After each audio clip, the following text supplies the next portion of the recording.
এই চ্যানেলে সম্প্রচারিত সকল খবরই সচেতনতামূলক এবং শিক্ষণীয়, কোনো কিছুই প্রভাবিত নয়। উত্তর চব্বিশ পরগনার হাসনাবাদ পঞ্চায়েতের ট্যাংরামারি এলাকায় ইছামতি নদীবাঁধে ধস। প্রবল বর্ষণে নদীবাঁধের প্রায় 30 ফুট ধসে নদীর গর্ভে চলে গিয়েছে। সামনেই অমাবস্যার ভরা কোটাল। এই অমাবস্যার ভরা কোটালের আগে নদী বাঁধে ধস নামায় আতঙ্কিত হয়ে পড়েছেন এলাকার বাসিন্দারা। যে কোনো সময় নদীবাঁধ ভেঙে প্লাবিত হতে পারে হাসনাবাদের একাধিক গ্রামে। স্থানীয়দের অভিযোগ, প্রশাসনকে জানানো হলেও কোনো ব্যবস্থা নেয়নি তারা। একদিকে লাগাতার বৃষ্টির ফলে নদীর জলের স্তর বাড়তে শুরু করেছে, আর অন্যদিকে বিভিন্ন বাঁধের জল ছাড়ার কারণে প্লাবিত হওয়ার আশঙ্কা গ্রামবাসীদের। তাই যত দ্রুত সম্ভব বাঁধের কাজ শুরু করা হোক, তা না হলে আগামী দিনে বিপদের সীমা থাকবে না। বসে গেছে, তার জল ঢুকলে আমরা সব ভয় ভয় করছে।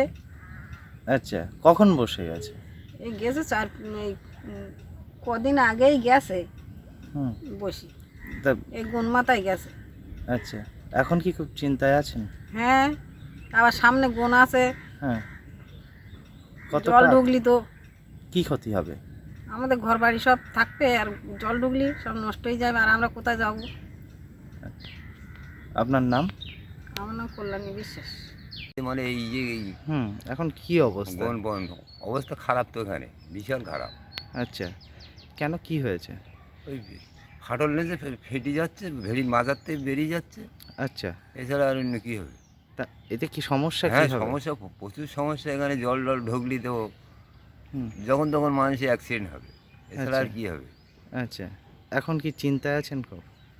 হ্যাঁ, এই জায়গাতে স্বাভাবিক, আমাদের এখানেই বাড়ি যতক্ষণ হুম হুম জল ঢুকলে তো আমাদের বাড়ির মধ্যেই ভাঙবে, আচ্ছা এছাড়া আর কি বলতে পারি। আচ্ছা, আপনার নাম? আমার নাম বিশ্বনাথ গায়েন।